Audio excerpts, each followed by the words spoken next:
केरल में हमास से कौन दिखा रहा हमदर्दी, कौन राष्ट्र के विरुद्ध किसको चाहिए तुष्टीकरण की वर्दी।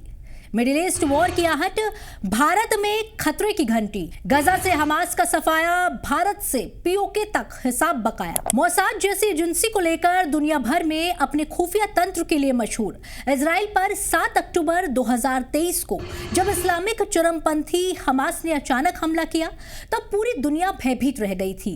यह आतंकी हमला इतना खतरनाक था कि इसमें हमास के आतंकवादियों ने नोवा म्यूजिक फेस्टिवल में निहत्थे 1200 इजरायली नागरिकों की निर्मम हत्या कर दी थी और तकरीबन 250 नागरिकों को बंधक बना लिया गया था।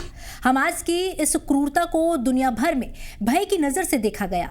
फिर सवाल यह है कि भारत में ऐसा कौन है जो आतंकवादी हमास का हितैषी है। हमारे देश के एक राज्य केरल में वो लोग कौन है जो हमास लीडर्स के समर्थन में पोस्टर्स लगा रहे हैं। पीओके में हमास का लश्कर तैयबा और जैश ए मोहम्मद से हाथ मिलाना आखिर क्या बता रहा है। वीडियो के आखिर तक बने रहिए, हर सवाल का जवाब बारीकी से बताते हैं। केरल के पलक्कड़ जिले में धूमधाम से एक उर्स मनाया गया। मुस्लिम समुदाय की तरफ से मनाया गया यह त्योहार तब सुर्खियों में आ गया जब इस जुलूस में या कहें उर्स में हमास टॉप लीडर्स के समर्थन में पोस्टर्स लगाए गए। जैसे ही पोस्टर्स गली मोहल्लों में चिपकाए गए, एरिया में व्यापक आक्रोश फैल गया। आतंकवादी संगठन हमास के चीफ याह्या अल सिनवार और हमास के पॉलिटिकल विंग के चीफ इस्माइल हानिया की तस्वीरें बैनर्स पर देखी गई, जिन पर थरवाडस थेके भागम मतलब पूर्वज साउथ साइड लिखा हुआ था।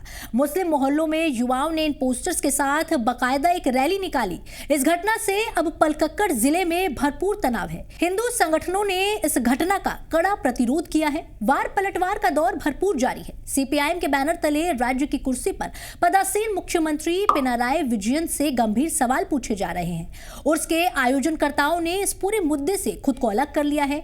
ये बातें तो वो है जो अभी हर जगह तैरती फिर रही हैं, लेकिन सवाल जो सबसे गंभीर है वो ये है कि इस आतंकवादी मानसिकता को आखिर बढ़ावा कौन दे रहा है। आखिर कौन से वो गुण हैं, कौन से वो तत्व हैं जिनकी वजह से हमारे देश का एक खास युवा वर्ग हमास को हीरो मान रहा है। इन युवाओं को भ्रमित करने के पीछे आखिर किसका हाथ है। यहाँ पर आपको एक बात समझनी बहुत जरूरी है कि हमारा देश संपूर्ण मिडिल ईस्ट के संघर्ष में शांति का समर्थक है। इजराइल और फिलिस्तीन की लड़ाई में भारत अतीत से ही 2 राष्ट्रों के समझौते के साथ खड़ा है। कहने का मतलब यह है कि फिलिस्तीन का पक्ष रखना आतंकवाद का पर्याय नहीं है, लेकिन खुद को फिलिस्तीन का रक्षक बताने वाले हमास के लीडर्स का समर्थन करना जरूर आतंकवादी मानसिकता को दर्शाता है।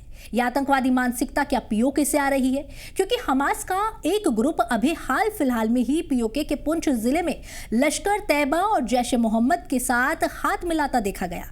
तो अब सवाल यह है कि हमास के खतरे की घंटी ने क्या भारत में दस्तक दे दी है?